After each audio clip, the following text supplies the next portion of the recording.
Bonjour à tous et bienvenue sur Crypto Flash, la chaîne de l'actualité crypto. Plein de choses à vous raconter aujourd'hui. On va commencer tout de suite avec le cours des crypto-monnaies BTC 67 500 $, Ethereum 2634 $.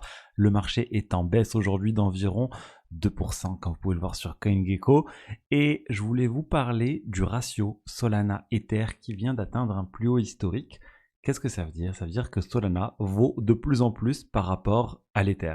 Si on prend la courbe qui représente ce ratio, on peut voir voilà, qu'on est en train d'atteindre des plus hauts. Après, ça se voit au niveau du prix, vous avez dû le remarquer. On a Solana qui est à 168 $, c'est des niveaux vraiment très élevés. L'Ether, on est toujours à 2600 et quelques dollars. On est loin vraiment du plus haut historique de l'Ether. Alors que Solana, de mémoire, ça devait être autour de 200 $, le plus haut historique.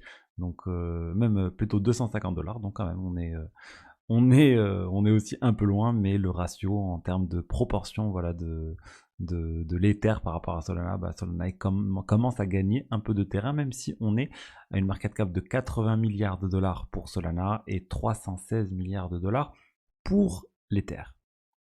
Ensuite, on va revenir sur le Bitcoin là avec la difficulté de minage du Bitcoin qui a atteint aussi un plus haut historique. C'est quoi la difficulté?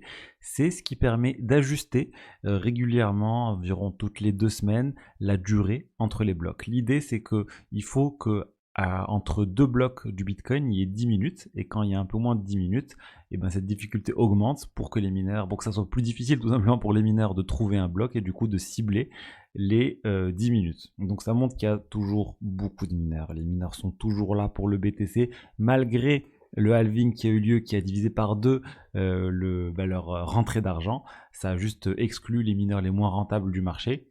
Mais en fait, il y a toujours énormément de mineurs sur le Bitcoin. C'est juste fou. Il y a énormément de sociétés aussi cotées en bourse qui minent du BTC. Ce qui est assez fou, c'est que ça commence à représenter une part importante de l'ordre de 20 à 30% de toute la capacité de minage qui est dans des sociétés cotées en bourse.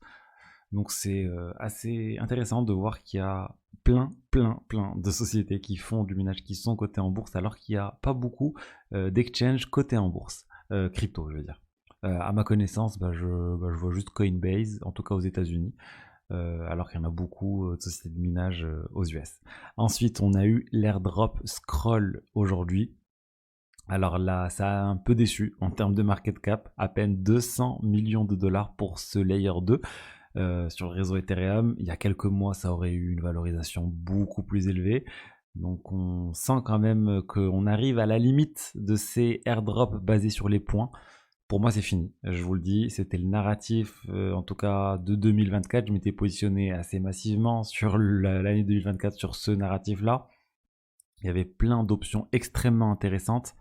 Mais là pour moi ça change complètement. Ça change complètement et honnêtement je ne saurais pas vous dire là tout de suite ça va être quoi l'équivalent en 2025. Je pense que il y aura autre chose, il y aura des nouvelles opportunités, il faut se positionner, il faut toujours être à l'écoute en fait des nouvelles tendances, il faut être curieux, il faut suivre un peu tout ça et c'est ce que je fais tous les jours.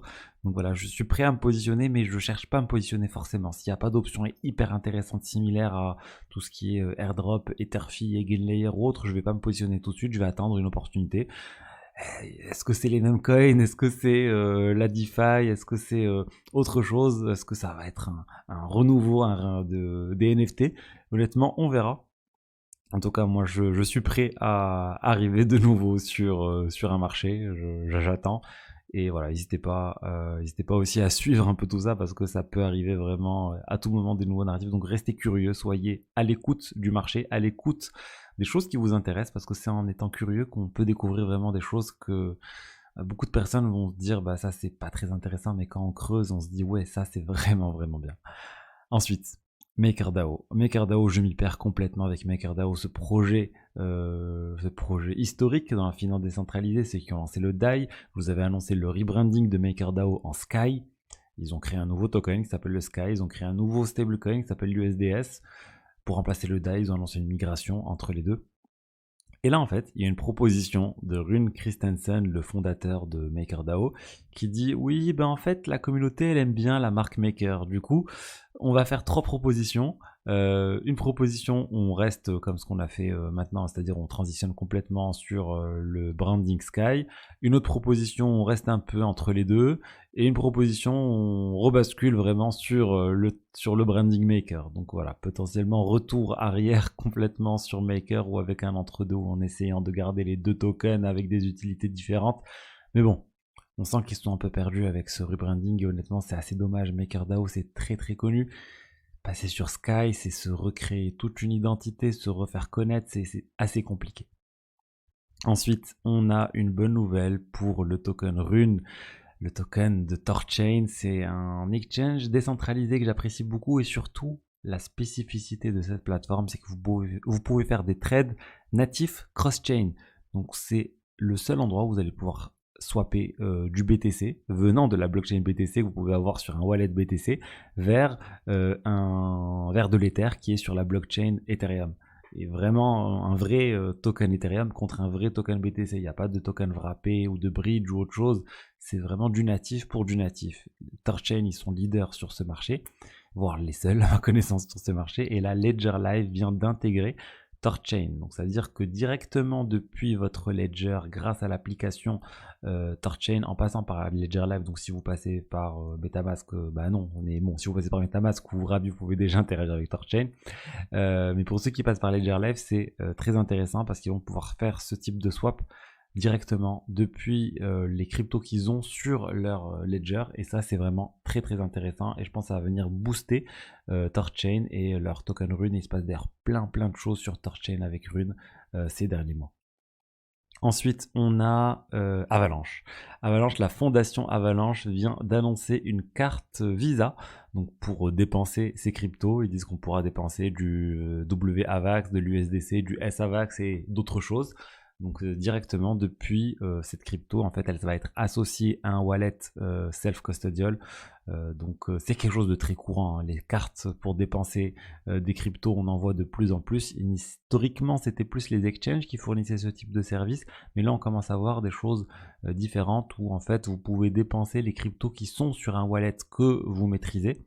Donc c'est souvent un wallet multisig, il y a un partage de clés avec l'émetteur de la stablecoin qui lui aussi peut du coup dépenser l'argent. Mais en tout cas, c'est voilà, une option supplémentaire pour les gens qui sont sur la blockchain Avalanche. On commence à parler un petit peu plus d'Avalanche qu'il y a quelques mois, j'ai envie de dire. Le jeu Off the Grid connaît un franc succès, même si l'intégration blockchain n'est pas vraiment encore présente à fond. En tout cas, j'ai du mal à voir. C'est plus une promesse d'avoir cette intégration à la blockchain Avalanche. Mais en tout cas, ça arrive. Du coup, Avalanche, voilà, on commence à en parler un peu plus. Je surveille ce qui se passe. On est très loin du niveau de Solana par exemple. Mais voilà, ça commence. Je dirais là qu'on est entre du Solana et du Cardano. On est au-dessus de Cardano, Polkadot, mais on reste bien en dessous de l'activité développeur, application de finances décentralisées et autres qu'on peut voir sur Solana et bien sûr encore moins que ce qu'on peut voir sur de l'Ether ou sur Ethereum. Voilà ce que je voulais vous dire aujourd'hui sur les actualités crypto. J'espère que le contenu vous a plu. Si c'est le cas, n'hésitez pas à liker, commenter, vous abonner. Et je vous dis à demain pour la suite. Allez, au revoir, ciao, ciao.